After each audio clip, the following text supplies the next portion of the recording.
अगर आप शिक्षा के क्षेत्र में अपना करियर बनाना चाहते हैं तो इस चैनल को जरूर सब्सक्राइब कर लें। आपके बीएड बीटीसी से लेकर के आपके शिक्षक बनने तक ये चैनल आपके साथ खड़ा रहेगा। इस वीडियो में हम लोग निम्न बिंदुओं पर बात करेंगे। शिक्षा विभाग में एक महत्वपूर्ण बदलाव होने जा रहा है और एक राज्य सरकार में होने वाली बड़ी शिक्षक भर्ती से पहले फिर से एक बार टीईटी की मांग उठने लगी है। क्या है पूरा मामला, डिटेल में बात करेंगे, अंत तक जुड़े रहिएगा। नमस्कार दोस्तों, मेरा नाम है नीरज और आप देख रहे हैं करियर बिट यूट्यूब चैनल। अगर आप इस चैनल पर पहली बार विजिट कर रहे हैं तो इसको सब्सक्राइब करते हुए बेल आइकन को प्रेस करना ना भूलें।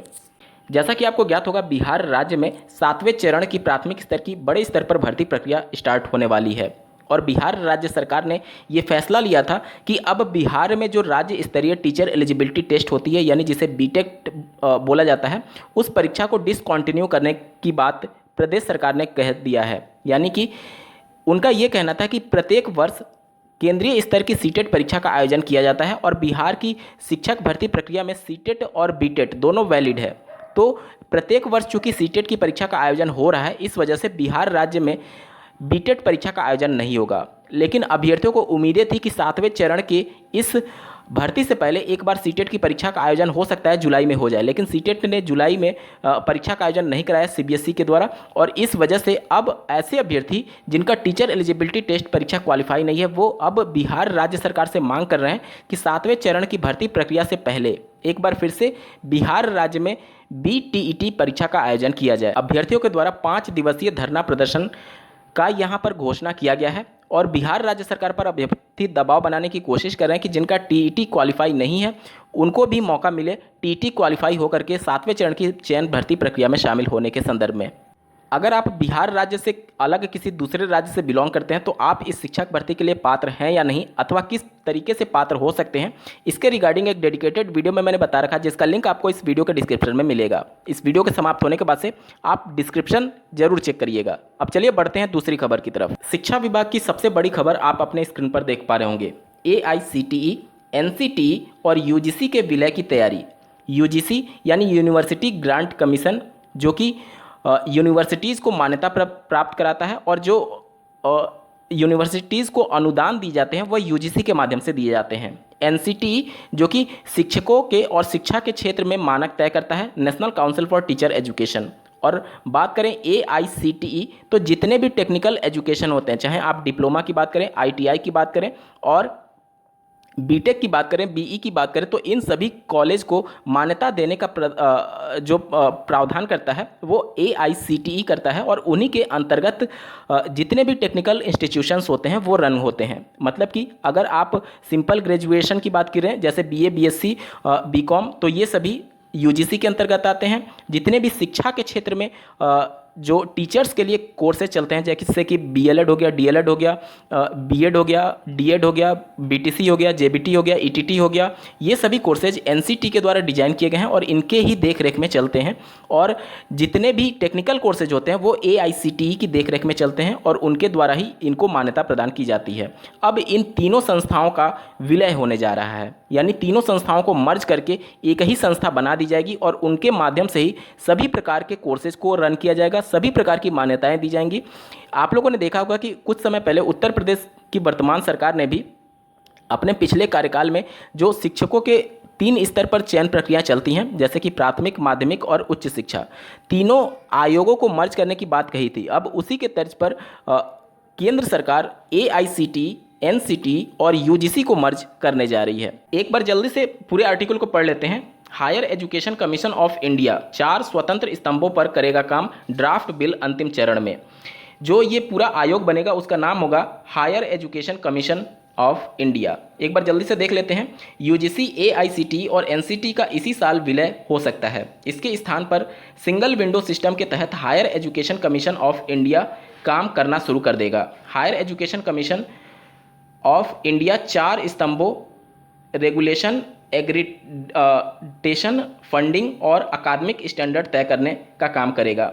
अब देखिए, रेगुलेशन और एक्रीडेशन और फंडिंग और अकादमिक स्टैंडर्ड सभी के लिए अलग अलग संस्थाएं होंगी, जो कि एक ही संस्था हायर एजुकेशन कमीशन के अंतर्गत काम करने वाला है। ठीक है, आगे देखिए, कहने को तो ये 4 अलग अलग स्तंभ होंगे, सभी एक दूसरे के साथ मिलकर काम करेंगे। हैकी का ड्राफ्ट बिल तैयार हो गया है। और अगले संसद सत्र में प्रस्ताव के रूप में रखा जा सकता है। विद्यालय अनुदान आयोग के chairman professor Shri M Jagdish Kumar ने बताया कि राष्ट्रीय शिक्षा नीति 2020 के चैप्टर 18 के सुझावों के तहत higher education commission of India का बिल बनाने का काम अंतिम चरण में है।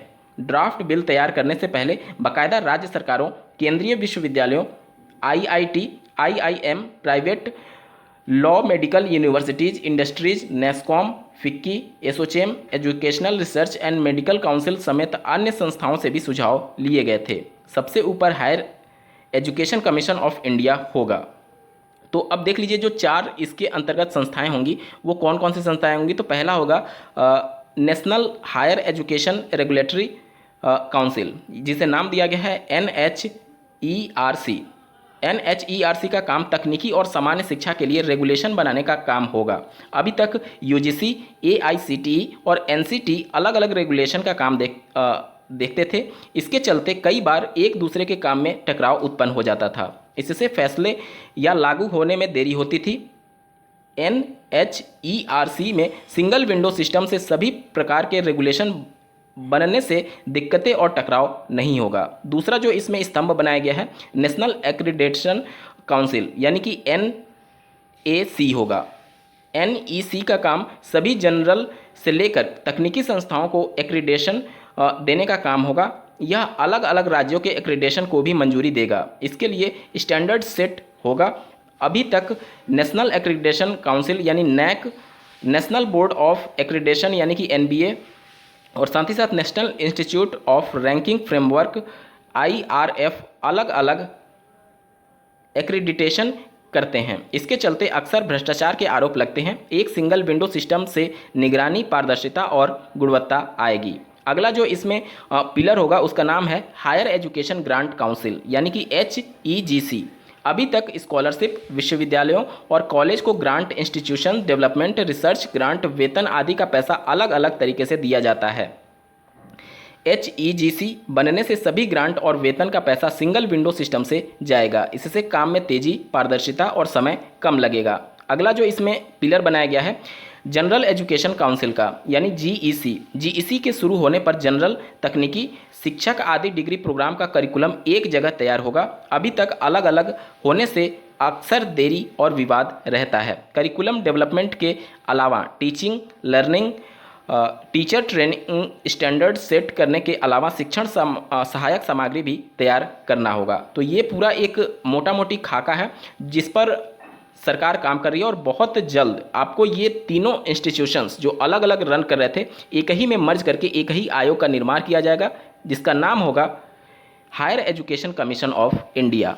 इस वीडियो को देखने के लिए आपका बहुत बहुत धन्यवाद। भगवान करे आपका दिन शुभ हो।